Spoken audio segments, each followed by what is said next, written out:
to our life energy update here for July 28th till August 3rd, 2017. Today is the 27th of July, and we're going to look at this last week here for our energetically sensitives and empaths listening here today live. I hope you have a lot of questions. And then we're going to look into the next week, maybe also the next couple of weeks. All right, so bear with me here.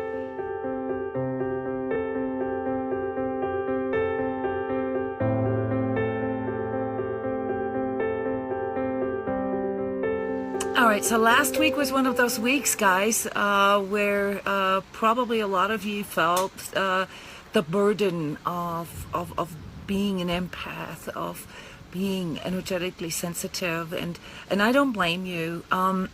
Even if the symptoms that you perceived wasn't really that like outrageously bad, but the energetic aspect of it, like the weird sort of waves and mind wipes, this like buzzing in the head, everything was kind of like in the head, and it made us kind of weird. It made us kind of want to check out, or just lay down, or whatever it is that we found out in the course of our life that helps us to cope with it.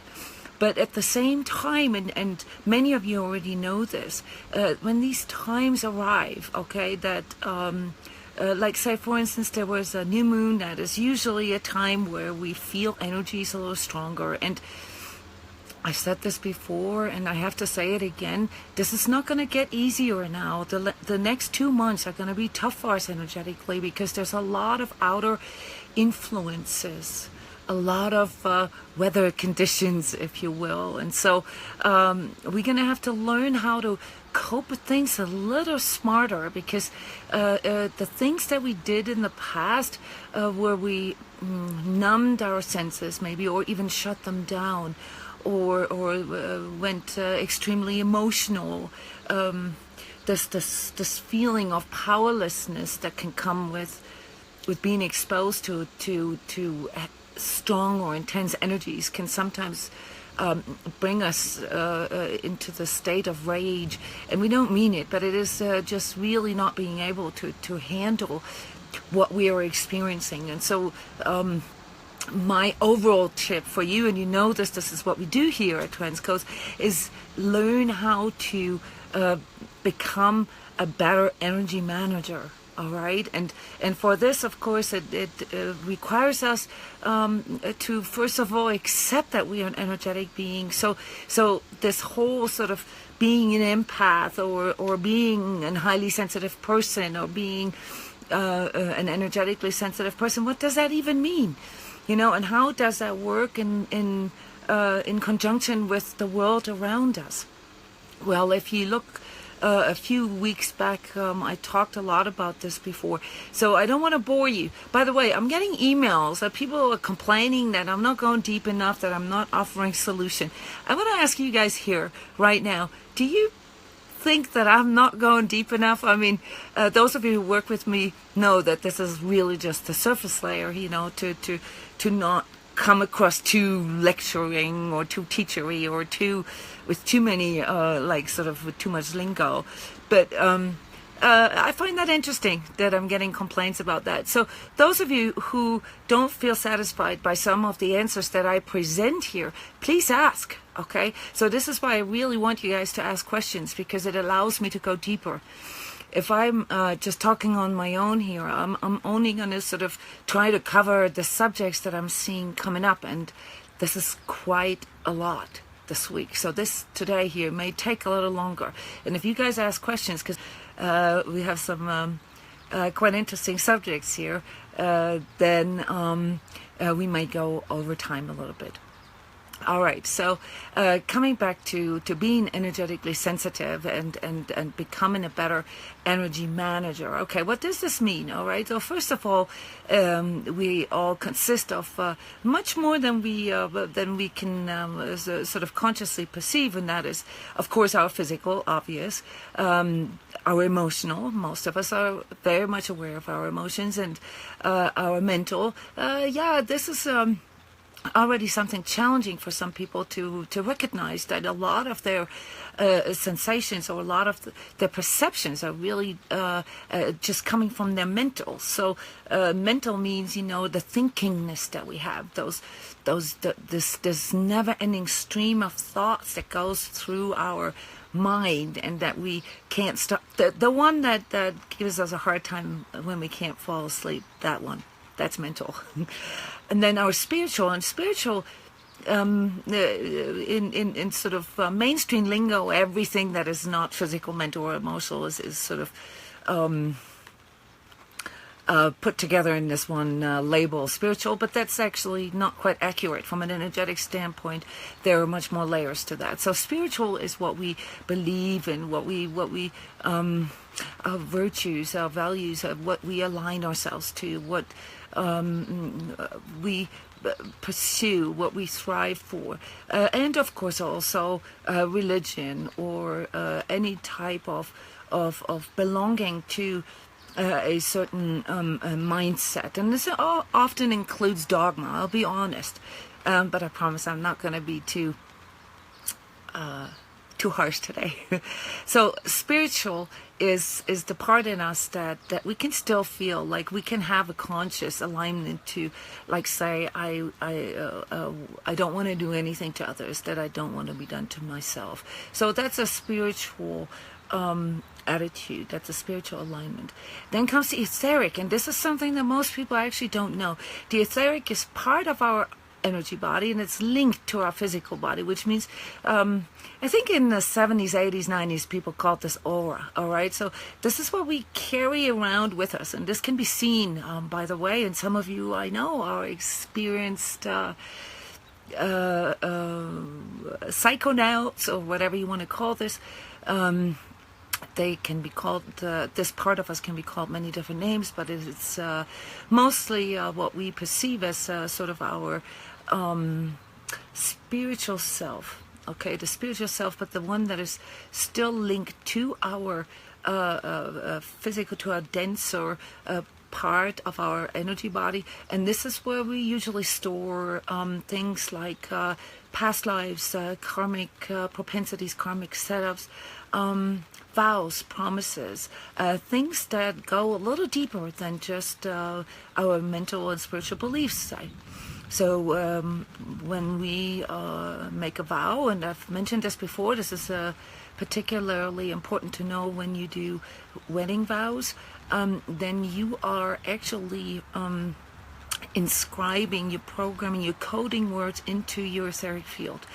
And those can, those vows, those promises, those oaths, they can transcend lifetimes. They can transcend your dimensional existence. So in other words, be very careful with the words that you choose. And if you are asked to do an oath, other than, like, say, at court, then be very conscientious about what it is that you are swearing, about what it is that you are promising, okay? Because those things can create issues in other dimensions or future lifetimes. And if you don't believe in incarnations and all that, that's fine too. I just want to point out that as an energy worker, as an energy healer, a lot of people come to us with unresolved or broken oaths that they still carry in their system, and they have no clue about them. Curses can also be located in our etheric.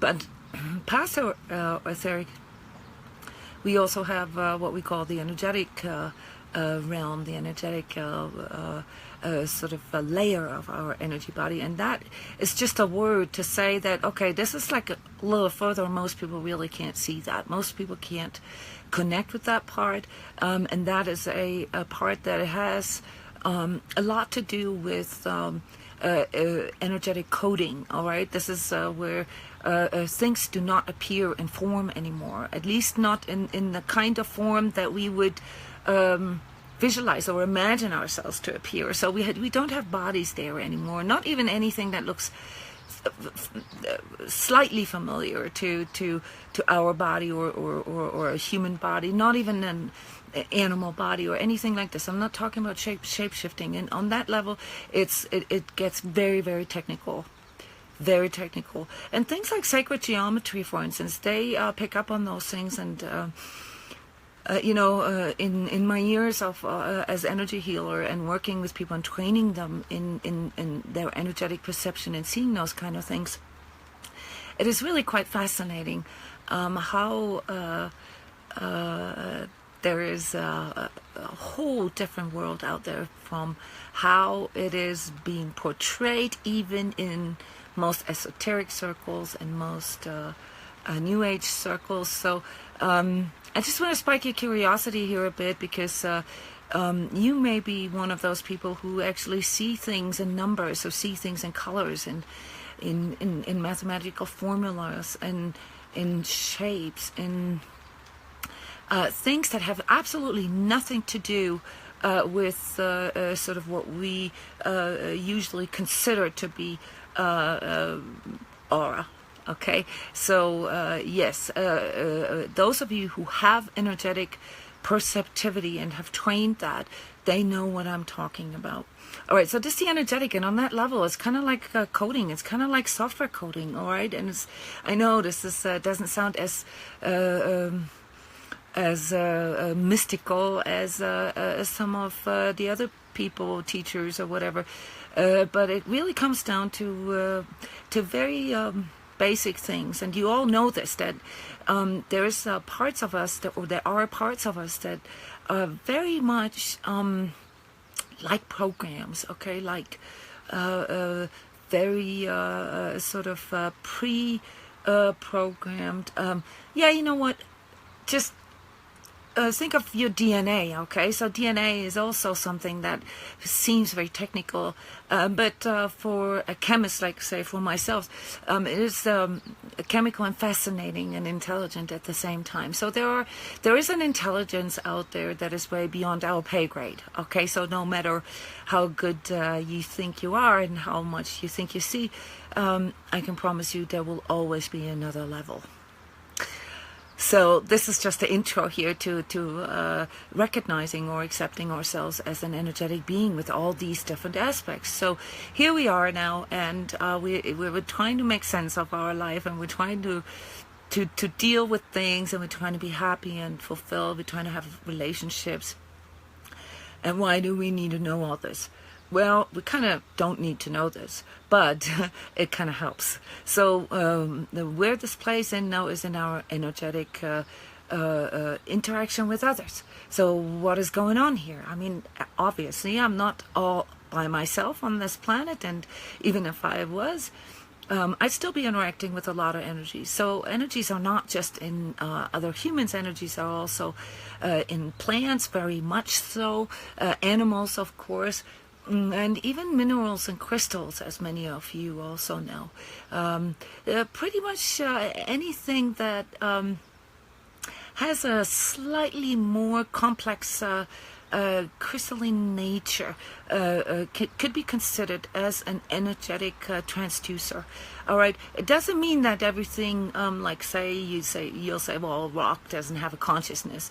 No, a rock doesn't have a consciousness, but it still has energetic qualities. It still interacts with you. So yes, the earth that you stand on, the rock that you stand on, the water that you stand in, the shore, the coastline, the geographic location where you're at does have a lot to do with your energy. It interacts with your energy all the time. And while it's true that we can seek energetic pockets everywhere that that are conducive for us personally, that feel good for us and that feel supportive. There is a restriction when it comes to geographics, because some of the grid lines and some of the crystalline structure on the places that we live either help to repel, help to conduce, help to amplify or absorb or clear energies. So those of you who work with crystals, consider the planet, it's not entirely correct, but just sort of use this as a visualization. It's a huge crystal, and it has different parts at different parts of its geography. And so, sorry for my hair. I don't blow dry my hair that often, only for those recordings, so it's kind of hanging in my face all the time. So anyway, the planet and where you live also interacts with you, all right?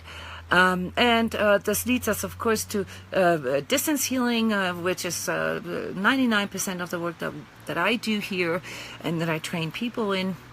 And why this works? Well, this is one of the reasons, okay? So we interact energetically, not just through seeing each other, not just through touching each other, and not even just through thinking of another, which is already something that most people don't understand, that there is an energetic interaction and energetic dynamics behind thinking of someone.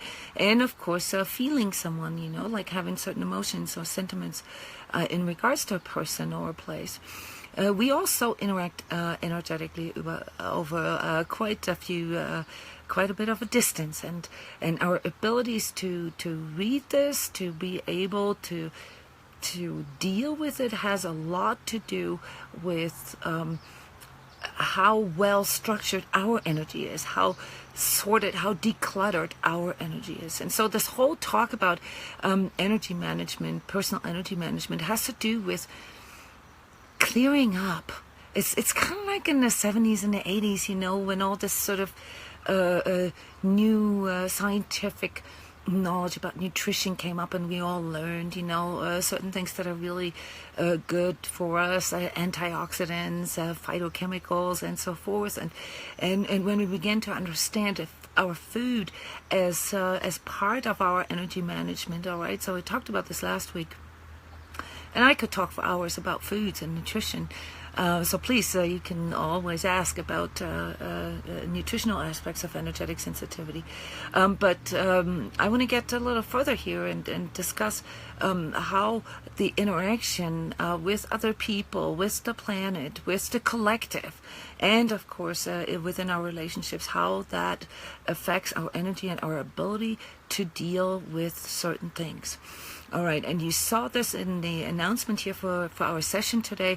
Some of the aspects that were coming forward last week and that will be coming forward this week in particular are aspects of etheric bombardment, aspects of etheric immunity, protection, psychic protection.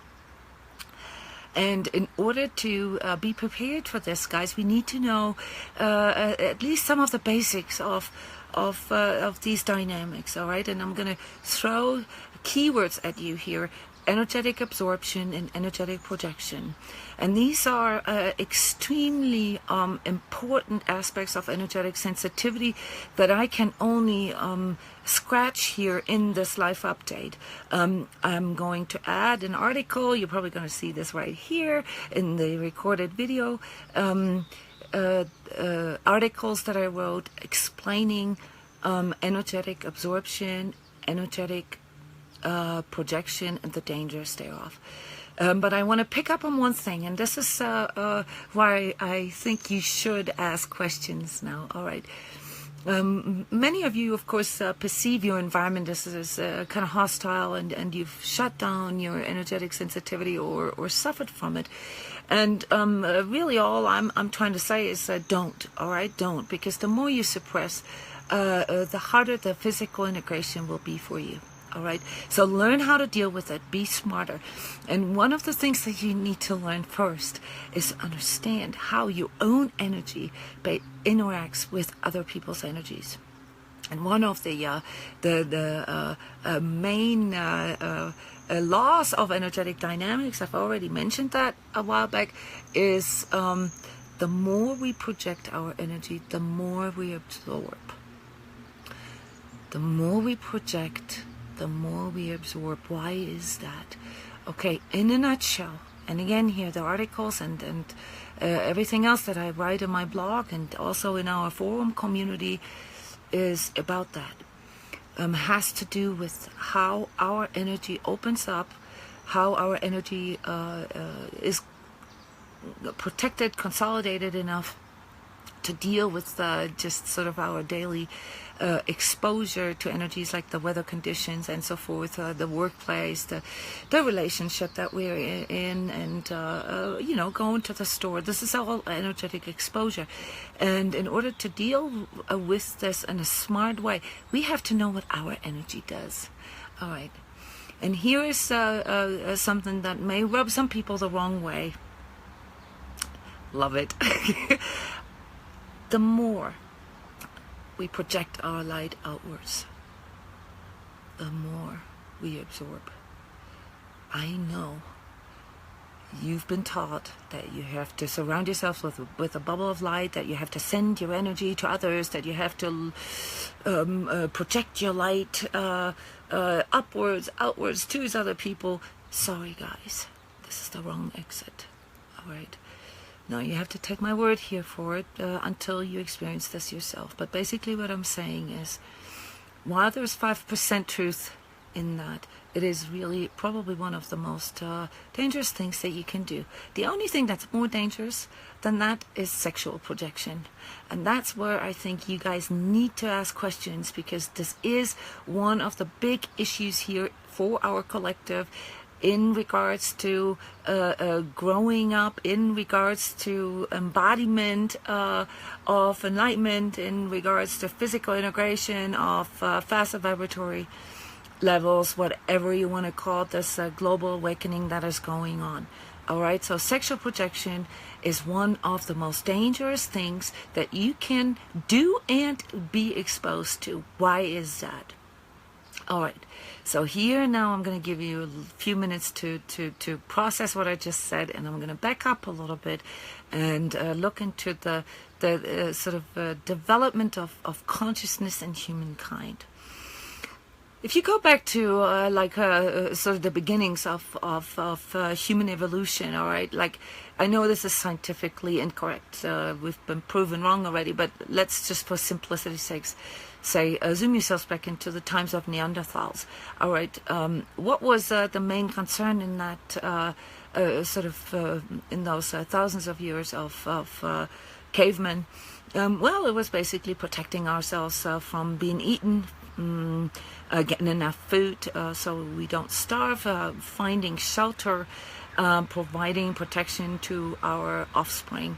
All right, those are all extremely survival-based traits that we had to develop, and yes, the stronger we were, the better our chances of survival. So this is where part of the Darwin's evolution theory is what it is based upon, but there's a few revisions needed for that. Now, if you look at what happened then when people started to settle, when they started to live in towns, they started to do agriculture, they started to have cattle, and they started to develop arts, crafts, and so forth, producing things, trading, bartering, and so forth. So when the sort of the first infrastructure was developed, what was needed there?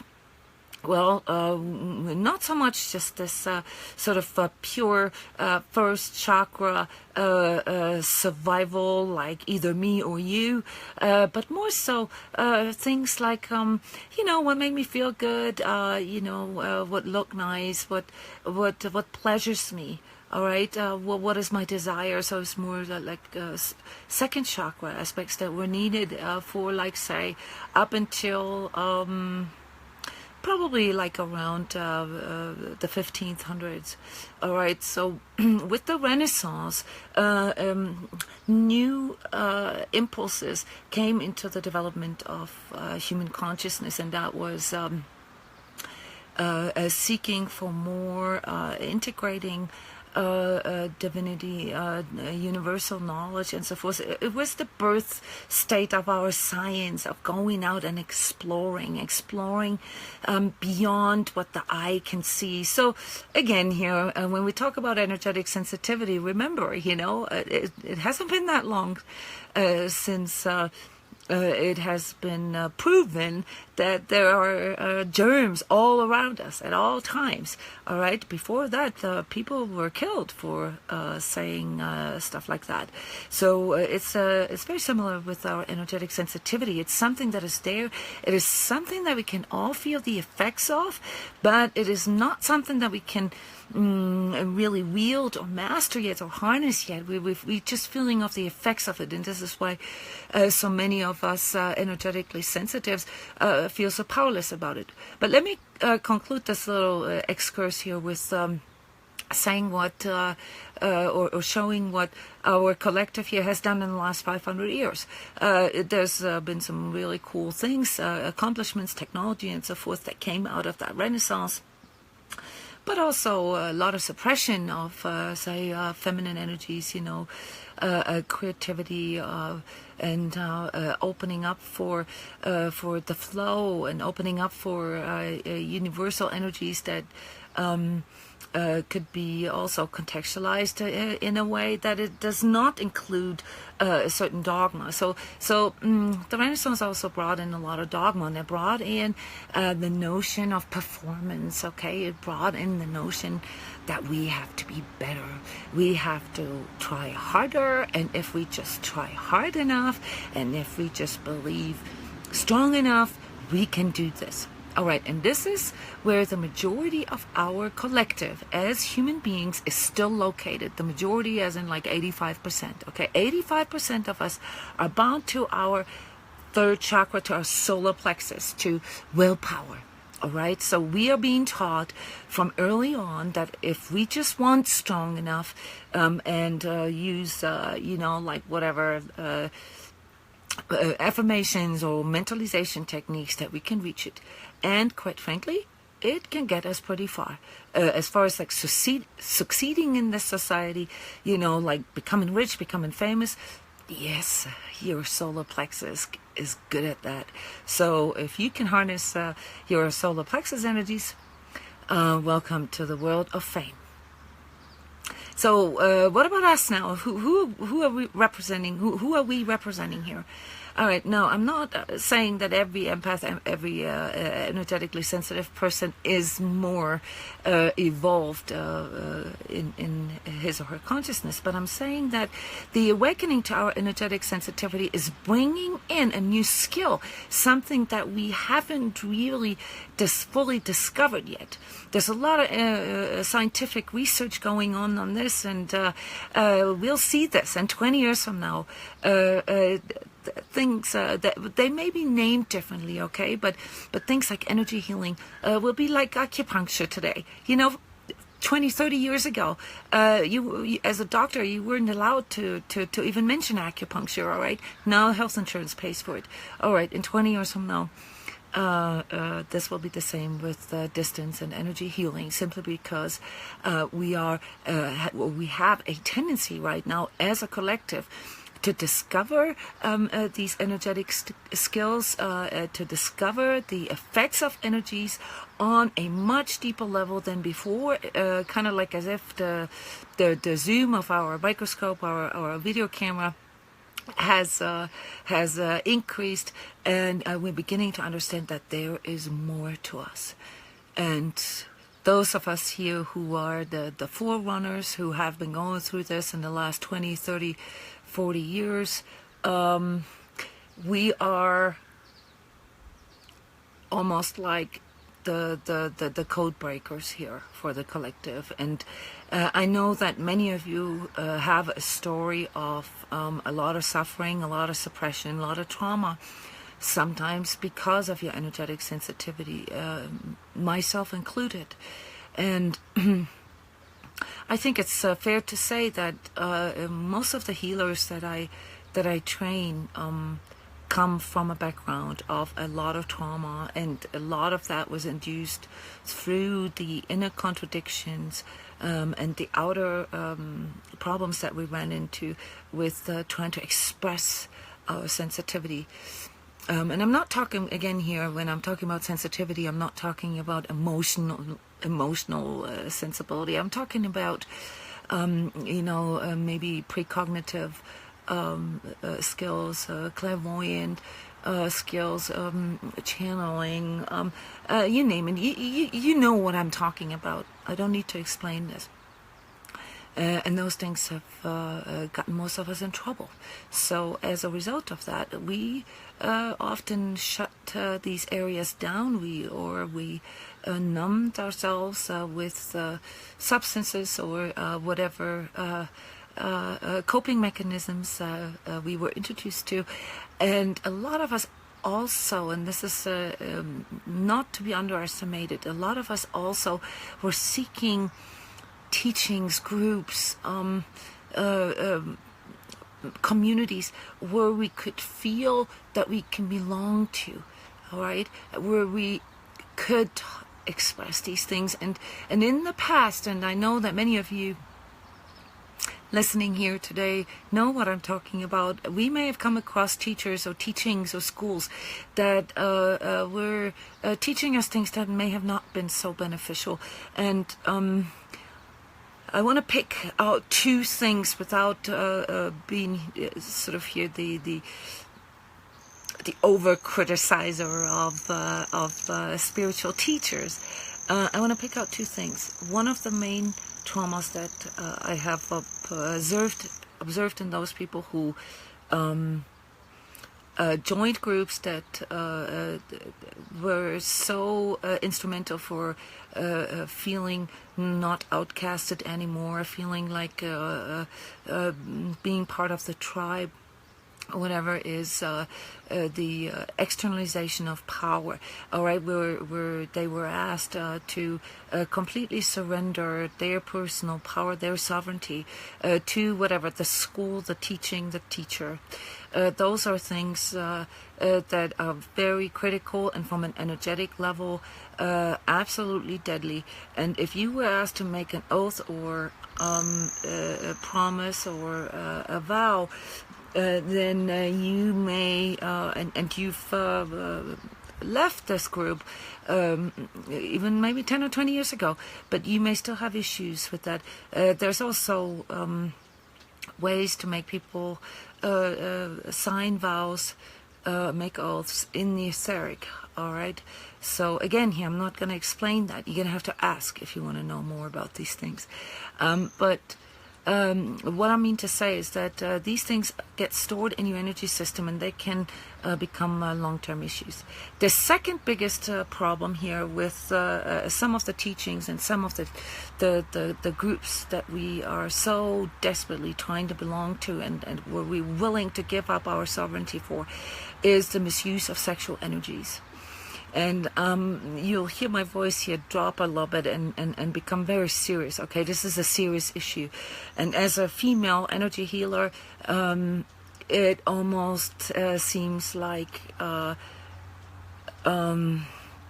almost part of many female healers' initiation, to have been in a group or in a place where they were taught that they had to sexually open up or whatever, or else they weren't spiritual enough. And if they had resistances, if they didn't want to be a groupie, if they didn't want to do whatever was required to be part of the spiritual group or inner group, were chastised, were what's the English word, shunned or punished in some way, or expelled. There is a lot of trauma here in this area, and I have a lot of clients, and a lot of the healers that I work with have had similar experiences. So if you are in a place like this right now, please contact me and ask for a free initial energy coaching sessions. All right. So why is that? Okay, so here I'm closing the arc with the development of human consciousness. All right, so what is it, third chakra, solar plexus? What does that mean? Traditionally, when it comes to the expression of our desires, our needs, and our wants, which are mainly linked to our second chakra, sacral chakra, which is also where some of our emotions, our pain, and also sexual energies are sort of swirling around. This is where a lot of suppression has been taking place in the past. All right, so the second strongest suppression is the suppression of our true being, of like who we are, oftentimes still kind of linked to who we think we are, but that would be the solar plexus. So in living in power systems like our society that is very much based on having all these control programs in place that keep us sort of manageable, that keep us controllable, a lot of us have either severe second or third chakra suppression. And over the years of working as an energy worker, I found out that there's actually gender specifics to that.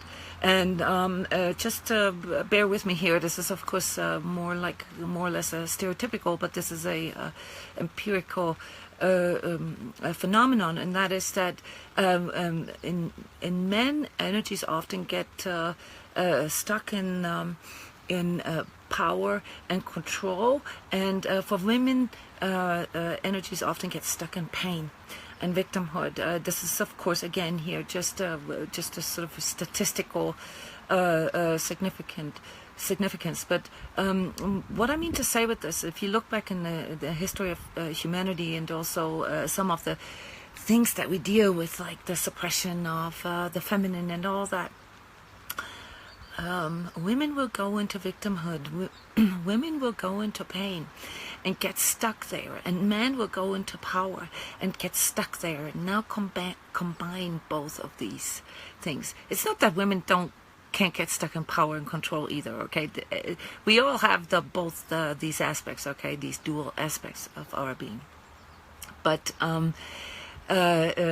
if you combine these two aptitudes, what do you get? You get a lot of sexual misuse.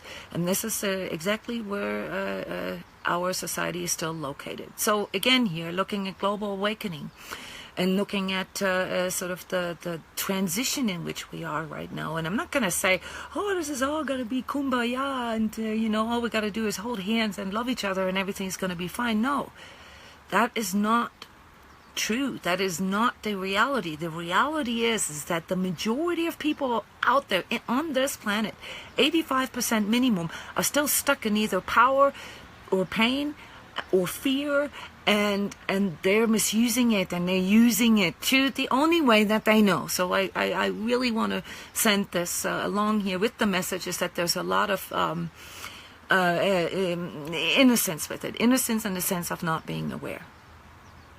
So here we are now talking about becoming more aware of these things, and this is a big part of it. Becoming aware of where does our pain get stuck, where does our control and power stuff get stuck, where does our fear get stuck. And very often it comes out, it expresses, and most people, aware or unaware, in the way they project their energies. Okay, so if I want to be famous, if I want to be acknowledged, if I want to be special, if I want to have attention, what am I going to do? I'm going to push my energy out. And if I'm a woman, what am I going to use to do this? If I have like a little bit of beauty, I'm going to use my feminine traits for that. I'm going to use my sexual energies to get attention.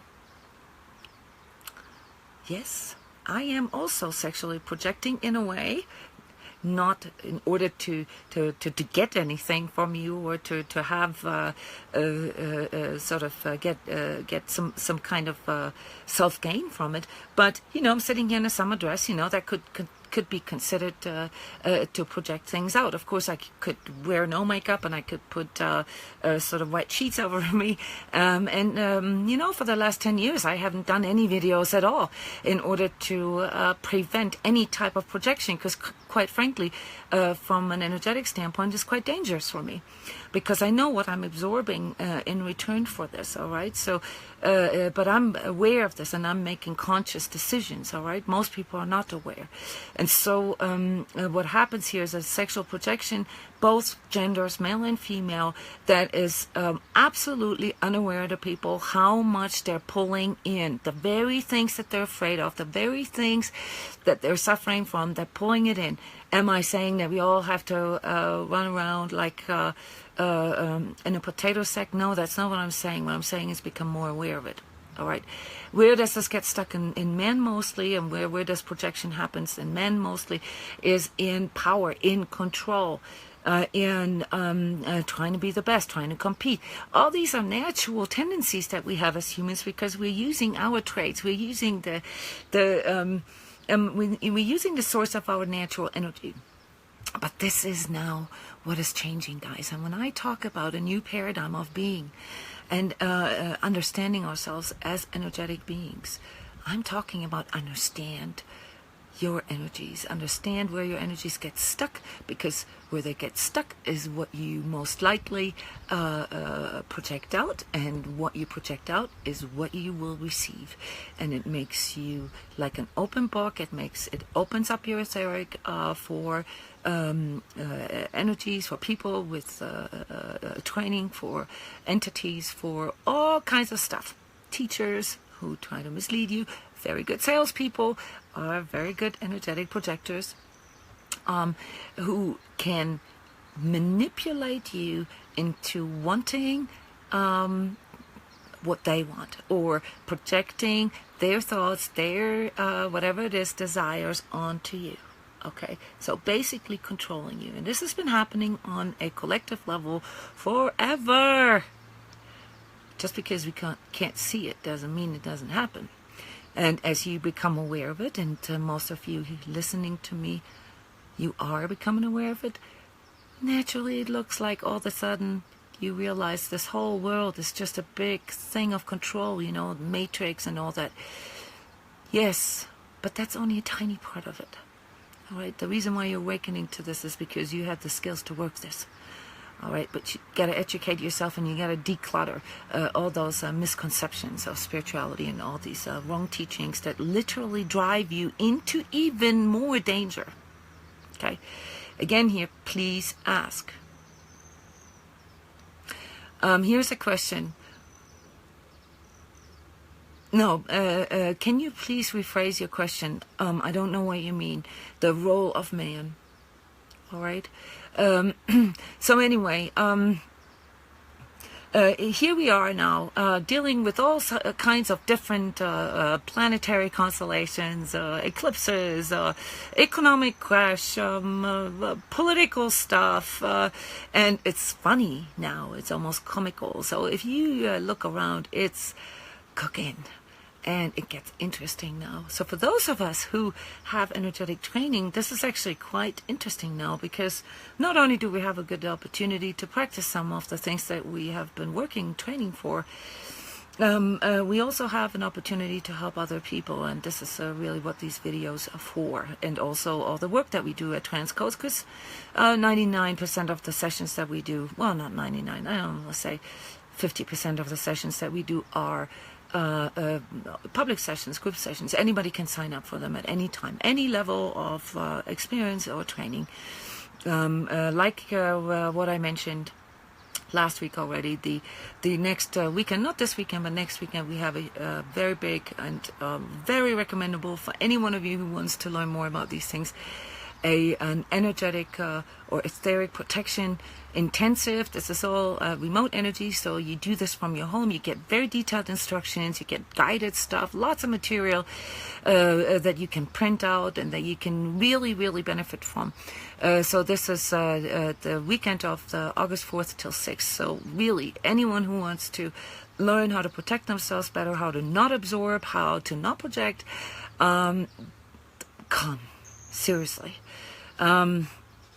What are some of the things that came forward now in context with all these things that I brought up here? Okay, well, one of them was a really strong bombardment, and this 6th and 7th chakra.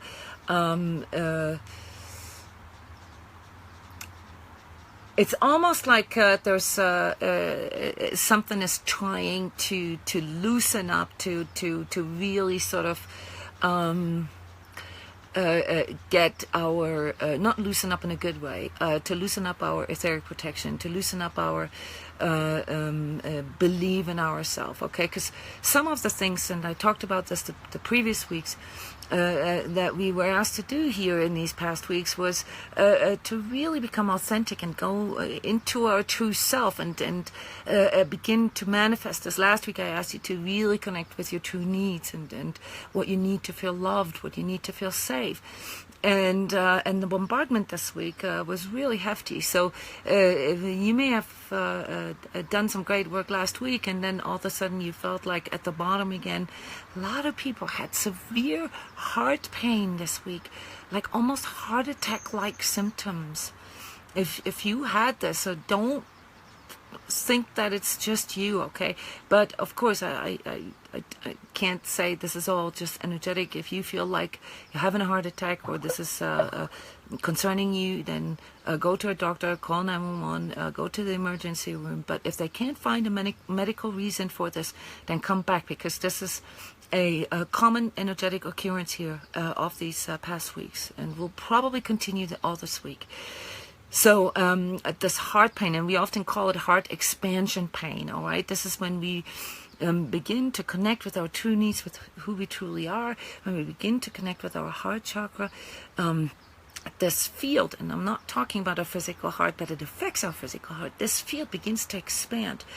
And some months back, I made an example, or I demonstrated how to do heart breathing.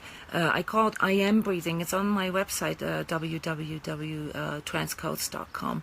And when we really do this, what happens is actually that our rib cage, our diaphragm, begins to expand to a place where this can be painful. All right, so don't freak out when this happens, because one of the big tips here for next week is stay calm. Stay calm. Do not feed any of the stuff that is coming in with fear, with anger, with rage. Do not go there. This is a trap, not like conspiracy. It's what loosens up or what loosens up your energetic immune system again, and what makes you susceptible again. And you need all you've got right now. All right, the next 4 or 5 weeks are going to be tough enough. All right, so don't get all concerned that you're going to die because you feel whole body vibrations, because you feel a buzz in your head, because those are, and please go to my website and read those, like most common energetic sensations. Those are very, very common, and I wish you guys could comment here in the commentary. Please do me a favor, for all those who are new to their energetic sensitivity. Please comment here in. And when we're done with the video, in the recording, the kind of sensations that you are used to, or that you're not used to, but the things that really bother you, that really scare you, all right? And let other people hear what we are dealing with, so that they don't feel alone. And if you want to also share what works for you, we're going to have a workshop here in person in Evergreen, Colorado, September 20th till 22nd, where we teach all these things in person, where we demonstrate a lot of these energetic things that we write about, that we talk about. And I want to really make a shout out here for you guys to send in things, either in person and come, or to send in things like things that work for you. Okay, we really want to come up with a database of things that can help people to deal with their energetic sensitivity. But even though we will probably come up with a huge list of remedies, you got to understand what triggered it. You got to understand what's underneath that. So it's not just about constantly being in a state of healing and trying to clear and trying to remedy things. You got to learn how to prevent these things from happening in the first place. Prevent from how to prevent sexual projection, how to prevent running into these situations where, you're being hit on all the time and you don't want to, or prevent those situations where people constantly respond or react aggressively or defensively towards you because you don't really know what you're sending out there, and your energies may be actually really hostile without you actually being aware of this. And for the next week, in particular, guys, and I know I'm repeating myself, and I will probably have to repeat myself again in a couple of weeks, you gotta work with your victimhood. This is not getting you any further. Your victimhood binds you to your unprocessed, unresolved stuff. It's going to keep you where you're at, and it's going to make everything worse. You are not a victim. And guess what? You're not even a survivor. You are a thriver, at least. And if you want to become an inspirer, someone who actually helps other people to learn from you, to open up and use your empathy and use your compassion and use your ability to be present in your heart, then you got to learn how to drop victimhood. All right? I'm sorry for saying this in such a serious manner, but this is big this week, this coming week. And here's something that we've just experienced in our Grace Integrity Marathon, and this is very interesting. So the last weeks we talked about karma and inner child stuff and blah blah blah, all these things. So, they take up a short amount of time in our journey. We all sort of want to be psychic detectives and find out why and past lives and all that. But at some point you have to drop all that. You have to surrender all that, because it's not really who you are. It's just a small part of who you are, and it helps your mind to understand some of the stuff. But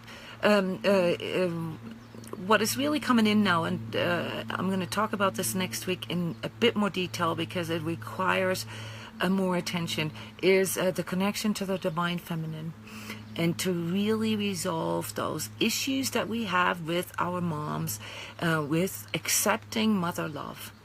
Why am I bringing this up here in this context? Because it binds us to our victimhood, it binds us to sacrifice, and it binds us to conditional love. It binds us to our excessive need to be better, to be competitive, to go harder, to criticize ourselves, to judge others. It binds us to our ego, guys. So the thing with feminine energies is not about becoming all goddess. It's about accepting unconditional love. And the representation of unconditional love here for us mammals is mother love, okay? And we're going to talk about this next week, how to work with this and how to heal some of the attachments that we have there, because a lot of us have issues with that. But that's because we can't get past our victim story, all right? And our moms, they're just people too, all right? And they have their limitations and their attachments too. It's not about our moms. It's not about our dads either. All right, this is about how we are willing or able to really receive that kind of love, because before we've learned how to receive that, we're unable to give it. All right, so if you have a negative relationship experience over and over again, you get betrayed, or you get cheated on, or you cheat, or you betray, or power struggles, illusions, and so forth, it most likely has something to do with how you are processing, or how you've processed some of your parental love. And that's a bit psychology, but there's an energetic mechanism underneath that, and I want to talk about this next time. So here's the question. I was speaking of the expectation that women are to be supporting men in their role, not necessarily sexually, but sort of as the yes, in that sort of inferior position. Yeah, this is all old world, guys. I mean, yes, this is what it's been like in the last 2 2,000 years. All right, part of that has to do with the dogmas, with the spiritual dogmas that we adopted here as collective. You know, our Western society with Christianity, Judaism. A lot of that has to do with you know, suppressing the feminine, and so we were degraded as supporting actresses. All right, but that's all past. All right, and it was our moms' generations, you know, at the beginning of the last century that had to fight for these things, you know, for the right to vote, for the right to go to college. Amazing. It's only been 100 years ago. Anyway. This is something that we need to surrender, okay? And I'm not going to go on a rant here how women have to be put into their rightful places, because to me this is a non-brainer. When we talk about emancipation, we do not talk about making the feminine better than the masculine. Absolutely not, okay? So anything and any teaching, by the way, that goes into that direction, well, probably stuck in third chakra stuff. Projection, specialness, power. All right, so that's not what we're talking about. We're talking about heart consciousness. We're talking about how to get into our heart, how to be present, how to really activate those powers that are now coming forward through learning how to yield, how to work with our isn't that cute, the hummingbird? How to work with our higher energetic senses. This is what this is about, and this will lead us inevitably to our heart. It will lead us to things, energetic laws or dynamics such as convergence, unity, oneness, love, of course, syntropy. All these words are going to become big words now, because when we are in our heart, when we are in our heart consciousness, we can feel those things. It's not just a theoretical or mental concept. It's real. Okay. And so this is what we work on here at transCODES to help you develop this inner lexicon of energetic sensations, and to really experience this for yourself. So next up here is our tip for energy sessions for the coming week, and I want to thank you for your attention, for your lovingness, and quite frankly, those of you who are here live right now, because I can feel you energetically. You're good, okay? You're not projecting a lot to me right now, and this makes it very easy for me to speak freely. Right? When you hear me coughing a lot, when you hear me a lot, it has a lot to do with the energetic projection that is coming in at that moment from the audience. But you guys did great. Thank you for coming. Thank you for your attention, and for spending the time here with me. And as always, this time there's going to be a written report. The last 2 weeks I wasn't able to write one, just due to the sheer number of people that I had to work with. I'm going to sort of make a summary of both the past weeks, and give you a little bit of a forecast for the next month. So please like me here on Facebook, on YouTube. I have a hard time saying that. This is so funny, because, you know, I know that in real life this would be a total no-no to say this. But in order to sort of exist here in the social media world, I need to ask you guys to subscribe and to like and to do all these things, all right? So please like me. You know how I mean this, right? And have a good week. Stay calm. Oh, by the way, earthquakes. Yes. Doesn't look good for some areas, but anyway, there's always something. Don't be afraid. Stay calm. Okay, be the rock in the shore. Next time we're going to talk about how to connect with unconditional love, how to connect with feminine energies a bit more without feeling suppressed, without feeling dominated by them. And we're also going to talk about how that plays out in conjunction with masculine energies, because as some of you know, I've written quite a bit about that. So yeah, please come next week, Thursday again, same time, 2 p.m. Mountain time, here in Denver. Thank you for listening. Bye-bye.